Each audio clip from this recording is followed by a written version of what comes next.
government has now come out and said that there has been no data breach, of course, quashing those reports of data leak, saying that these are mischievous, piece of information. This is not true, not to be believed, Karthik.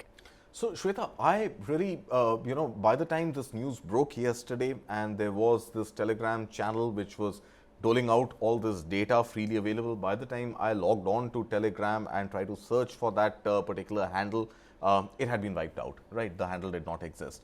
So, immediately thereafter, there was a statement from the government stating that there has been no breach. In fact, Mr. Rajiv Chandrasekhar came on record to also state that it is practically impossible to retrieve this data without Aadhaar details and mobile numbers of the vaccinated population. And this data incidentally also included data of VVIPs of India who did get the jab during the vaccination rollout that happened in India.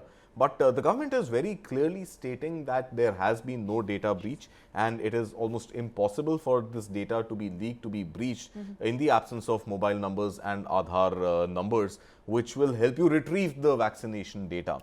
But yeah, I mean, there was enough and more reason to believe that there was this Telegram chat actively dishing out this data, and I think there is no smoke without fire. So we'll have to wait and watch for this story to emerge. But I think a robust investigation definitely needs to be done. Absolutely. And results need to be out in the public domain at the earliest, and it should not be a wishy-washy affair. I think it has to be done in full public glare, public scrutiny.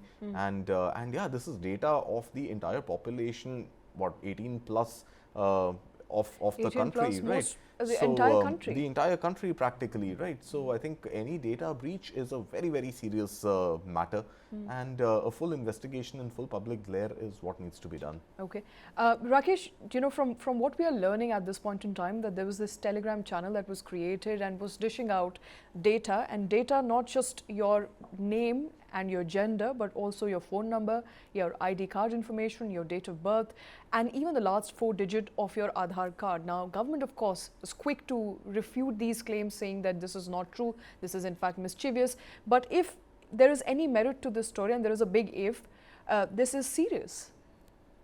Absolutely, this is pretty serious. Actually, this has happened on a day when the relevant ministers of the government have been talking about pitching a global, what we call digital public infrastructure goods framework to the world at large. I mean, that alliance is being talked about. The basic edifice of that alliance is trust and confidence.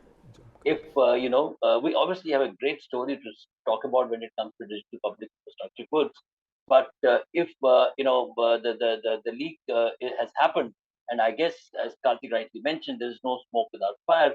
So in that sense, it has to be probed completely in transparency and with credibility, with utmost credibility, because it's not just for the sake of Indians who are involved. It is for Government of India's own credibility globally in terms of being the thought leader in this particular space. So I do imagine that we should not do any, government should come out very, very clean on this issue. There is a possibility that there could be a leakage, and we must find out ways and means to plug that right away. Because on the basis of confidence of data lies the future of entire, propensity of this particular piece, which distinguishes India globally as a tech leader, as a citizen-centric governance leader. So I think it's in the interest of the government to actually not only plug the leaks, but also tell the truthful story. A robust investigation, of course, need of the hour. You cannot, deny these claims at the surface of it. There is need for government to make an attempt to at least investigate who these people were, what was the channel all about, and if the data that was leaked was true or not. We don't know any of that just as yet. My colleague Karthik, of course, made an attempt, but by then the channel had been washed off. And more importantly, I think checks and balances. This is public data available at a population scale. I mean, going after the perpetrators, culprits is a different story altogether, or the hackers is a different story. But what were the safeguards that were installed in the first place, and how could we go wrong in such an important project that the government had launched and had been applauded for? It's a matter of trust, and which also, had the data of the entire population on it. That so is true. Any breach is a very serious sort of attack on India's technological prowess.